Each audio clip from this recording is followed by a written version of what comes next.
A paz do Senhor, meus irmãos. Eu sou o evangelista Cleves, estou aqui para mais uma vez a gente comentarmos a lição de número 1 do terceiro trimestre das lições da CPAD, intitulada Daniel, ora por um despertamento. Peço aos irmãos, essa é a última vez que estou pedindo nesta lição que os irmãos assinem o canal, e compartilhem para facilitar na divulgação do material.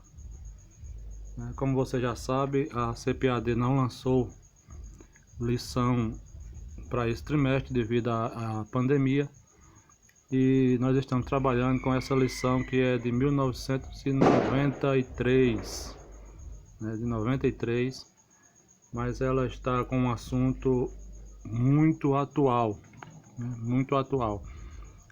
Então nós vamos ver aqui a lição que fala de Daniel, que ora por um despertamento espiritual. A leitura bíblica em classe, ela se encontra no livro de Daniel, capítulo de número 9, o versículo de número 1 a 3, depois capítulo 6, verso 10, depois capítulo 2, versículo 17 a 19, também no livro de Esdras. Nós vamos vendo aqui que é Esdras capítulo 1. Nós não vamos ler porque do tempo, mas os irmãos sabem que eu indico a leitura para que haja uma melhor compreensão. O texto áureo, ele diz o seguinte: confessai as vossas culpas uns aos outros e orai uns pelos outros para que sareis. A oração feita por um justo pode muito em seus efeitos. A verdade prática, ela diz o seguinte: o crente dedicado à oração pode exercer influência no céu, na terra e até contra os poderes do maligno. Então nós, como já estamos vendo aqui, a verdade prática, ela vai nos impulsionar a uma vida de oração. Esse é o intuito, dessa primeira lição desse trimestre. Aliás, irmãos, o trimestre todo, se a gente observar bem, o intuito dele é nos levar a um despertamento espiritual, levar a igreja a um despertamento espiritual. O objetivo geral, ele diz o seguinte: é conscientizar os alunos sobre a necessidade de estudar a palavra e orar, em busca de um despertamento proveniente de Deus nesses dias trabalhosos. Certa vez alguém perguntou para um pastor e disse: pastor, qual é o mais importante, a leitura ou a oração? O pastor observou e falou e respondeu com uma pergunta. Ele disse: para um pássaro, qual é a asa mais importante, a direita ou a esquerda? Aí o rapaz respondeu, disse: as duas, porque sem uma o pássaro não voa. O pastor respondeu: da mesma forma é para a vida do crente, a oração e a leitura são fundamentais para que esse crente possa exercer a obra do Senhor.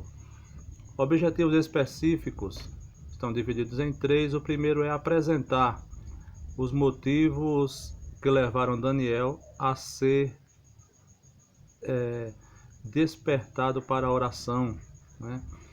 O segundo é pontuar a resposta divina às orações de Daniel.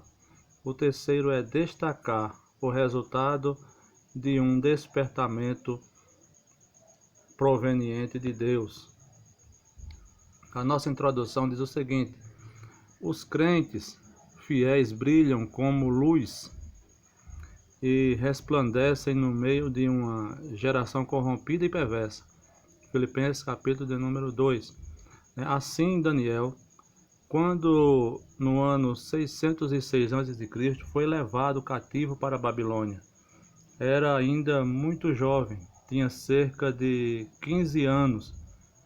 Muitos anos depois, ele gozava de elevado conceito no reino, né?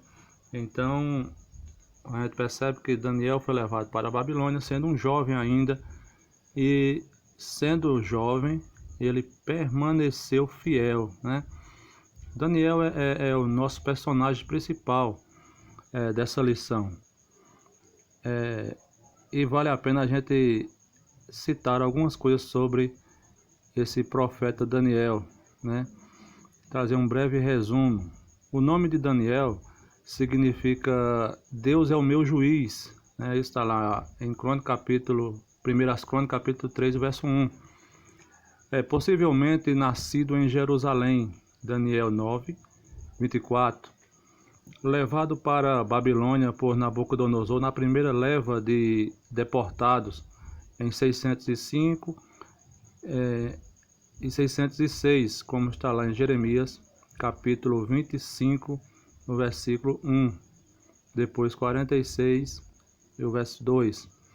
Geralmente, os comentaristas usam o método de cronológico do bispo Ussher, um irlandês, né, que nasceu em 1581 e morreu em 1656, né? Então essa aqui é uma base cronológica para essas datas que muitos dos comentaristas e teólogos usam, né? Daniel era muito jovem, né, pois ele e seus amigos são chamados de jovens. Isso lá em Daniel capítulo 1 verso 4. Não teriam mais do que 12 anos quando foram treinados na corte babilônica para conhecer as etiquetas ou a cultura do reino, né? O nome de Daniel foi mudado para Beltesazar, que significa príncipe favorito de Bel, né? Daniel 1:7. O nome é uma homenagem a um deus babilônico, né? Cujo nome, né, não tirou a unção de servir a Deus da vida de Daniel, né? Em resumo, não é o lugar que muda o caráter do crente, mas o crente pode mudar o ambiente. Sobretudo, Daniel foi um influenciador, né? É isso aqui que nós vamos ver no decorrer dessa lição. Primeiro ponto: Daniel foi despertado para orar. 1.1. Daniel vivia uma vida consagrada a Deus. Isso dava-lhe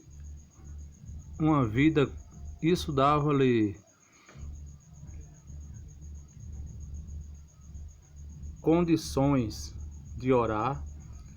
Com isso dava condições de orar, né? A Bíblia diz: a oração dos retos é o seu contentamento, em Provérbios capítulo 15, versículo 8, né? Ele escuta as orações dos justos. Isso aí já está se referindo a Deus, né? Muitos de nós, na euforia, né, de querer aprender sobre o fim dos tempos, tendem a esquecer a primeira parte desse capítulo 9 do livro de Daniel, né, que trata da oração intercessória do profeta, né, do profeta Daniel. Daniel fez uma oração de confissão de pecados. Se você prestar atenção, Daniel está fazendo confissão de pecados dos seus antepassados, né, e da nação de Israel, né, da nação judaica, reconhecendo que aqueles anos de cativo eram consequências de haverem abandonado a Deus. Então a gente percebe que Daniel, ele observou que todos aqueles acontecimentos eram apenas consequência, né? Era uma consequência do abandono Israel a Deus, né? Daniel não se misturou com o paganismo, né? Daniel é considerado um exemplo para os crentes de todos os tempos, né? A gente observa que manter a integridade e o caráter cristão deve ser algo primordial para o crente, né? Não podemos nos contaminar com os manjares desse mundo, né? E a gente observa que Daniel sofreu todo tipo de influência, né? Mas ele permaneceu fiel. A gente observa um bom exemplo de permanecer incontaminável. Você percebe que na natureza mesmo você vê as garças, né? As garças, elas tiram seu alimento da lama. Mas se você observar bem, uma garça é um dos animais mais limpos que a gente vê, né?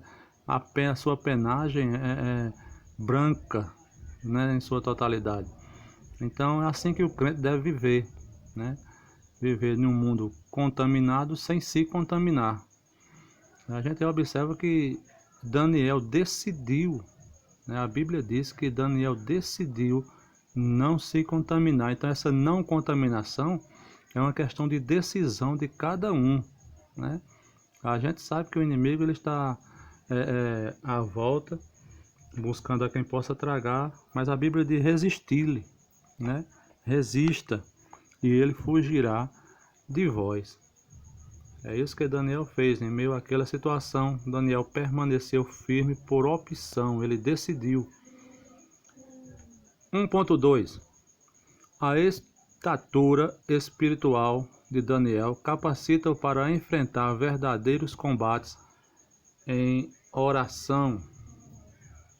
Muitos crentes não conseguem servir de ajuda decisiva com as suas orações, porque nunca chegaram a experimentar o que significa combater em oração, o que significa perseverar em oração. Está lá em Romanos capítulo 12 e o versículo de número também 12, né? A gente observa, irmão, que já é uma grande bênção, né? Que Deus ouça as nossas orações e a gente observa que ele não só ouve, mas também responde, né? A oração para o crente é uma arma, né? Uma poderosa arma de combate. Hoje, muitos irmãos não têm mais o hábito de orar, né? É isso mesmo, é o hábito, né? A oração deve ser um hábito como os mais comuns do cotidiano, né? Esse hábito nos dará capacidade, né, de enfrentar as batalhas diárias. Agora, a gente observa que nesses últimos tempos, muitos estão negligenciando essa prática da oração, né? Oram somente pelo alimento, na hora de deitar, de levantar, mas é preciso exercer o verdadeiro propósito da oração, que é manter o contato contínuo com Deus, né? A gente observa que grandes homens que viveram em oração, eles tiveram êxito no seu ministério, na sua chamada, na sua vida espiritual, né? Tem um grande homem chamado Jonathan Edwards. Esse homem, a história vai dizer que ele orava e após uma oração, um período de oração, ele foi pregar. E diz a história que a igreja foi impactada de uma forma tão grande que todos presentes foram cheios do Espírito Santo, né? Então, o que se dá isso? O que se deve isso? A um grande período de oração. Martinho Lutero, ele dizia que se não orasse pelo menos 2 horas por dia, o inimigo venceria o dia inteiro, né? Então a gente vê aqui que é importante para o crente viver em oração e a Bíblia já recomenda: orai sem cessar, né? Quando sua própria vida bem como a de seus amigos e a de todos os sábios da Babilônia estavam em perigo, Daniel alcançou o livramento e a vitória através da oração. Daniel capítulo 2, versículo 18 a 20, né? Nós vemos essa situação aqui. Uma das grandes bênçãos de Deus é que, como eu já falei, né? Ele não somente nos ouve, mas também ele nos responde nos momentos de luta, né? Ele responde à oração de cada crente. Muitas vezes a gente pensa que Deus não está ouvindo, né? Mas Deus está sempre ouvindo o crente fiel. Não só ouvindo, mas também respondendo, mesmo que a gente não mereça, né? Orar, irmão, como eu já falei, deve ser um hábito cotidiano, né? Muitas vezes a gente, para dar uma desculpa para não orar, a gente imagina que está faltando palavra, vai faltar assunto, né? Eu vou orar quantas horas? Vou orar 2 horas por dia, vai faltar assunto. Falta não, irmão, né? Falta não. Agora que você pode prestar atenção, se você orar 20 minutos pela igreja, já vão-se embora 20 minutos, ora mais 20 pela família, ora mais 20 minutos pelos enfermos, ora mais 20 pelos governantes, ora mais 20 minutos de agradecimento pelo que Deus tem feito na nossa vida. Só aqui nesses exemplos que eu dei, já se foram 1 hora de oração. Então assunto, irmão, é o que não vai faltar para a gente falar com Deus. Se estiver faltando assunto, alguma coisa está errada na nossa comunicação com o Senhor. 1.3 diz o seguinte: coincidido com o período de oração de Daniel, profundas mudanças estavam para acontecer na Babilônia, né? O reino babilônico estava em guerra com os medos e persas, né? A gente observa aqui, irmão, que o comentarista ele colocou aqui uma posição aqui dizendo que coincidentemente, né, ele faz uma retratação de uma coincidência. Aqui eu discordo dele um pouco, também creio que muitos comentaristas dessa lição não concordam com ele quando ele fala dessa coincidência. Então a gente poderia, se fosse coincidência, a gente poderia anular a ação de Deus aí. Essa palavra coincidência, ela está anulando a ação de Deus, né?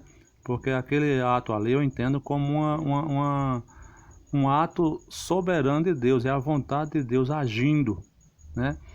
O reino babilônico, né, como nós vimos, ele estava ali em guerra, né?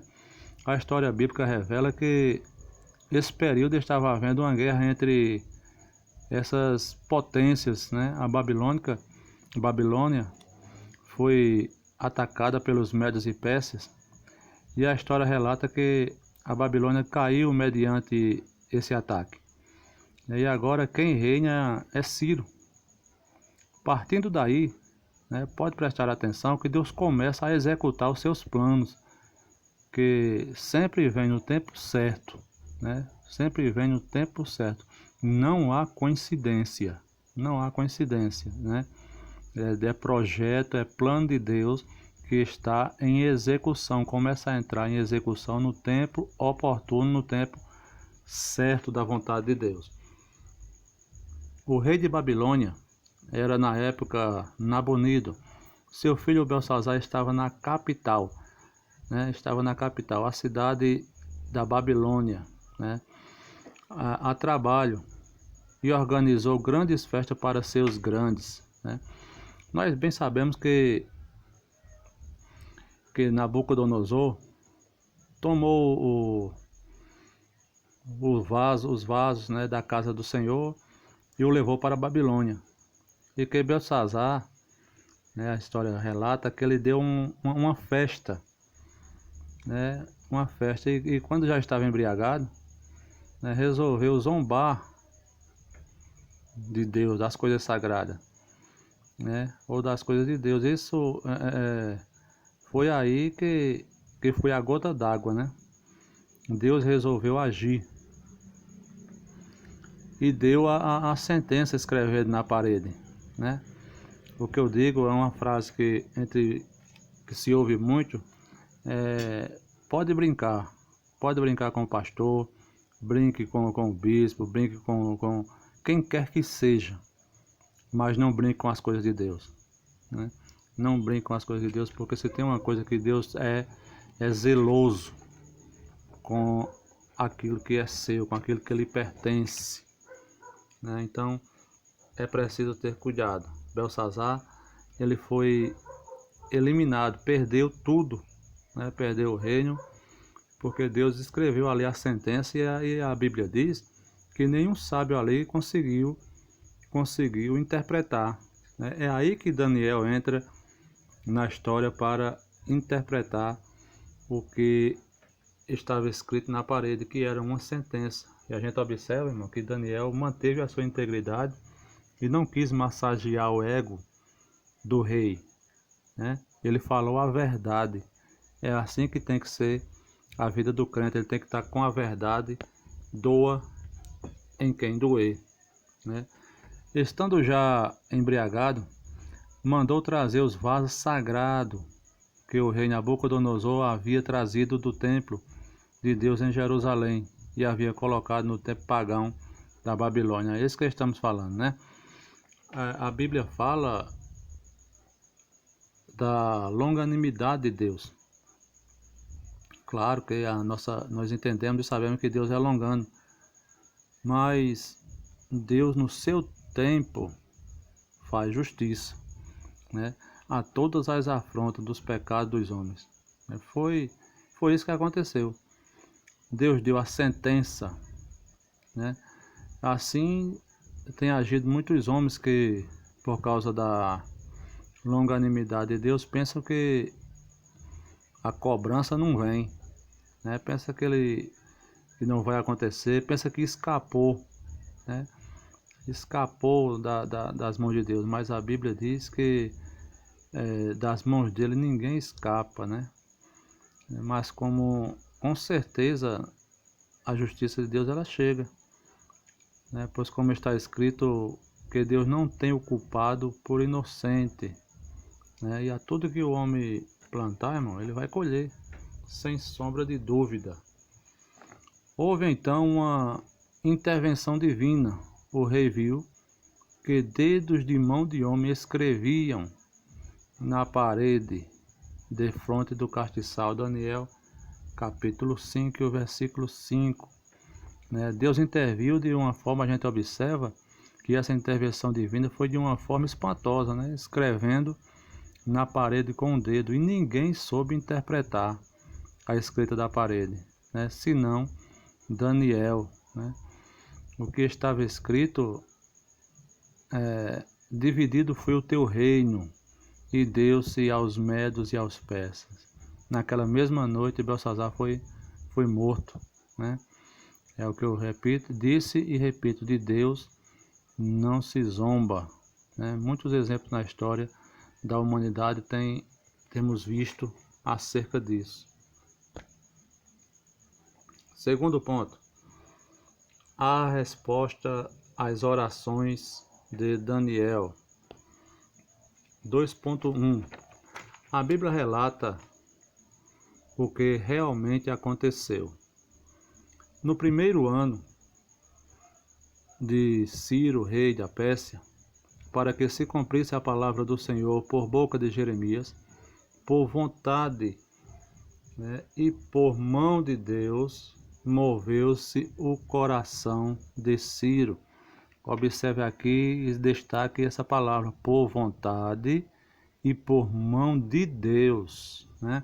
Não foi algo que partiu do próprio Ciro, não foi algo que partiu pelas orações de Daniel, não, foi por parte de Deus, né? Foi Deus que moveu o coração dele e ele agia de acordo com a vontade de Deus, né?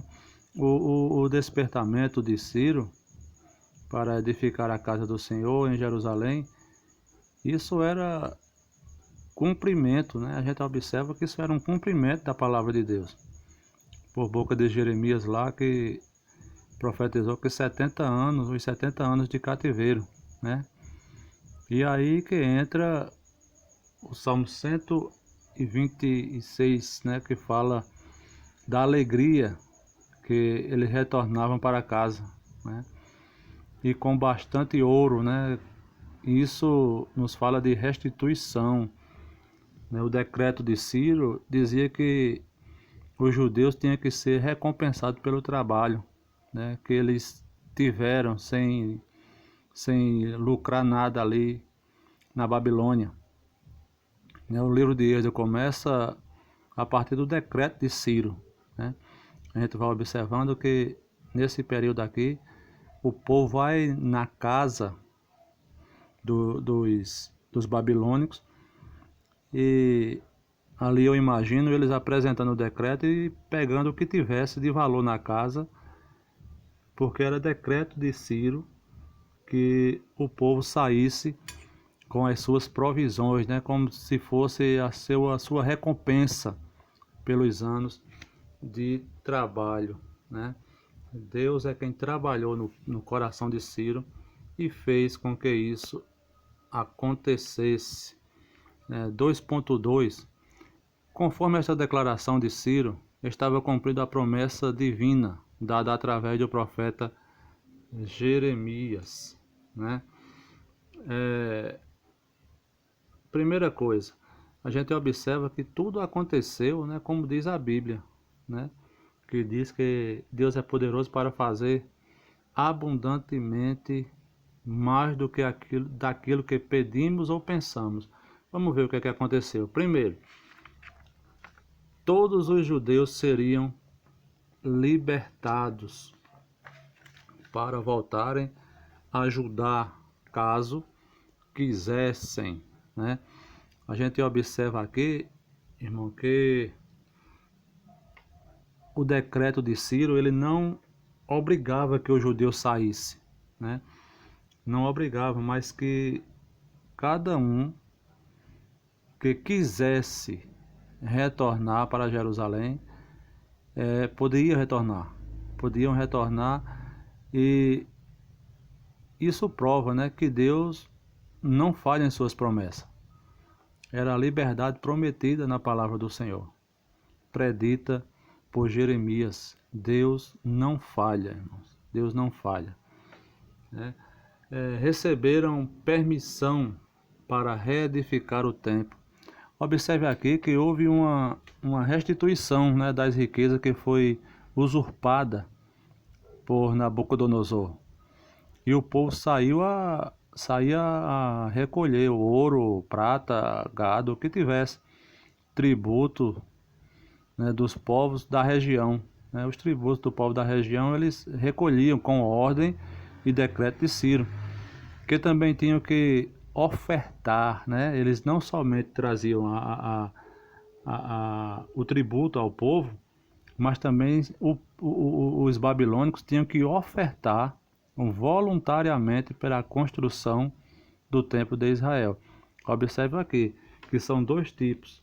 Um era o pagamento, né, pelos anos de trabalho, e outro era uma recompensa, era uma doação, né, era uma oferta para a reconstrução do templo. E essa oferta tinha que ser voluntária, né?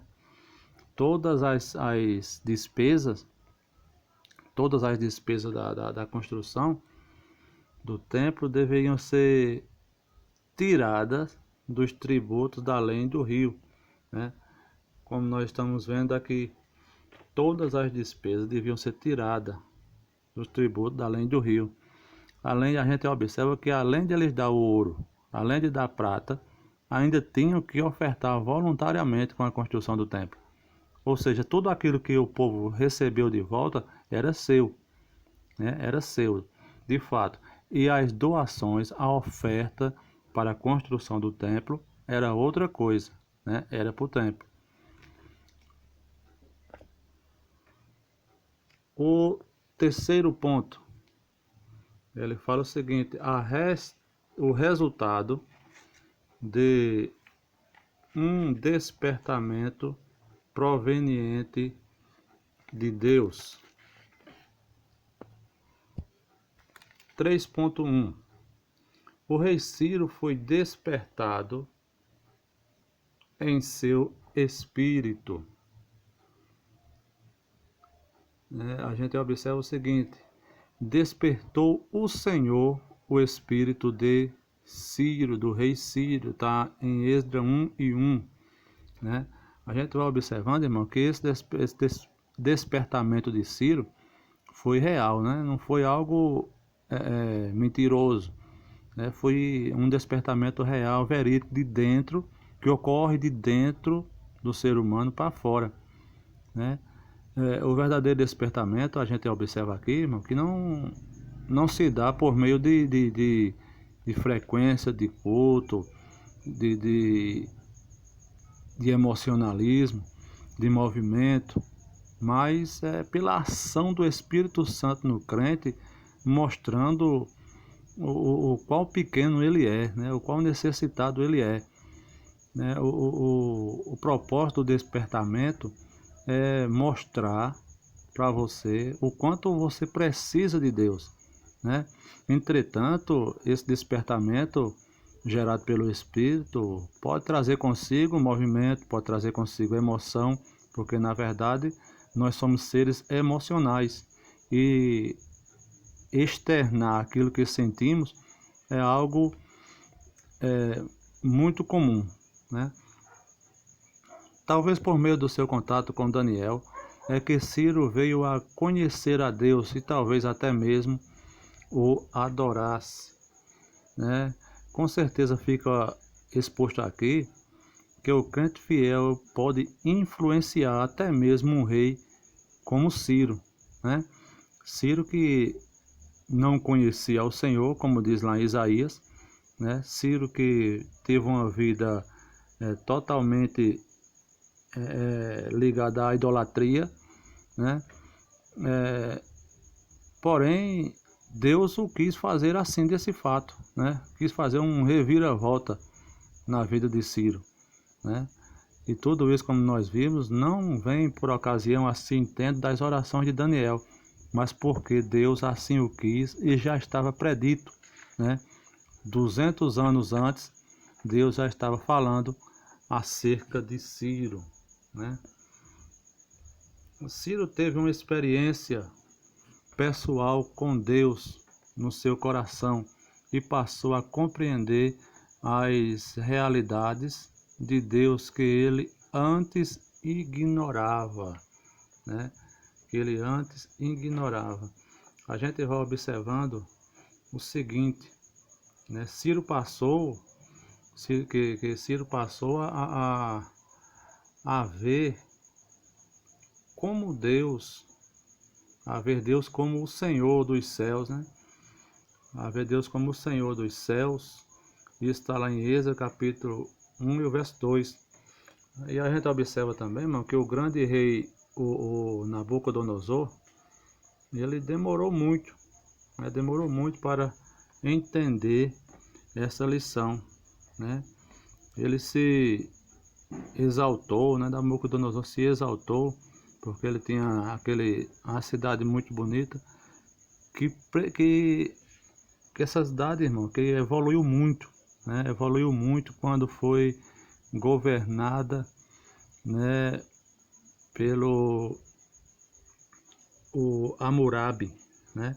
Que tem até, que nós sabemos e conhecemos, o Código de Hammurabi. Esse Código de Hammurabi era a lei vigente na Babilônia, né? E de lá eles extraíam seus conceitos, e eles viviam pela regra de olho por olho e dente por dente, né? Então eles tinham esse senso de justiça baseado no Código de Hammurabi. E com isso, né, com esse rei, com esse senso de justiça, fez com que a Babilônia crescesse muito, né? Cresceu muito. E quando chegou na mão de Nabucodonosor, ele quis se exaltar, né? Quis se exaltar. Aí a ira de Deus recai sobre ele e por isso Deus o levou a comer junto com os animais, né? Aí a Bíblia é como a Bíblia diz, irmãos. A gente entende e vemos que Deus dá graça aos humildes, mas aos soberbos ele rejeita, né? Cada despertamento verdadeiro faz com que o homem veja, a majestade de Deus, em primeiro lugar, a majestade de Deus. Segundo, sua própria pequenez. Terceiro, seu pecado. E quarto, a sua baixeza, né? Nós vemos aqui, irmão, que o despertamento verdadeiro, o verdadeiro despertamento, que como a Bíblia fala, não nos dá um resultado de soberba, né? Ou de superioridade, como muitos têm apresentado aí, né? Mas nos mostra como somos por dentro, né? O quão pecador e necessitado somos.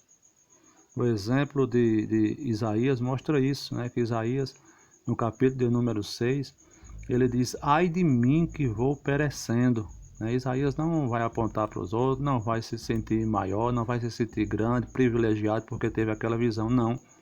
Isaías estava diante de um Deus que é santo e observou e disse: ai de mim que vou perecendo. Com isso a gente entende que precisamos urgentemente de um verdadeiro despertamento. Saulo, a exemplo de Saulo, né? Saulo de Tarso que assolava, fazia e desfazia, mas quando encontrou Jesus no caminho de Damasco, caiu por terra e apenas pôde perguntar: quem és, Senhor? Saulo, a gente sabe muito bem disso, que Saulo era o maior perseguidor da igreja, até que Deus o colocou no chão. Vemos em nossos dias muitos que se levantam contra a igreja e isso tem por fora, né? Isso tanto por fora quanto por dentro. E se esquece que tem um Deus que tudo vê e só age no momento certo, né? Não adianta lutar, não adianta querer ser o que não é, irmão. A Bíblia fala que a gente precisa estar na posição sempre de servo. Foi isso que Jesus nos ensinou, que o servo nunca vai ser maior que o seu Senhor. E precisamos estar colocados na posição de bom servo, né? Bom servo. A Bíblia diz que ninguém pode dizer que Jesus é o Senhor, se não for pelo Espírito do Senhor. 1 Coríntios capítulo 12 e o versículo de número 3. Irmão, nesse ponto aqui, é necessário que a gente observe a literalidade do texto, né? Quando a Bíblia vem dizer que ninguém pode afirmar que Jesus Cristo é Senhor, senão pelo Espírito do Senhor, a gente precisa analisar o contexto dessa situação. Porque quando esse texto está falando isso, né, nós devemos observar esse ponto histórico, né? Pois naquela época César era o único que podia ser chamado de Senhor. Logo, chamar a Jesus de Senhor era morte certa, né? Era desafiar César e dizer que existia outro Senhor além de César. Por isso, somente pelo Espírito Santo de Deus é que alguém afirmava que Jesus Cristo era o Senhor, porque ele estava colocando em risco a sua própria vida, né? Então, que fique compreendido aqui que é necessário que se leia, que se interprete esse texto aqui com os olhos para a literalidade do texto, né? Ciro teve uma experiência com Deus, que é santo, né? Os vasos sagrados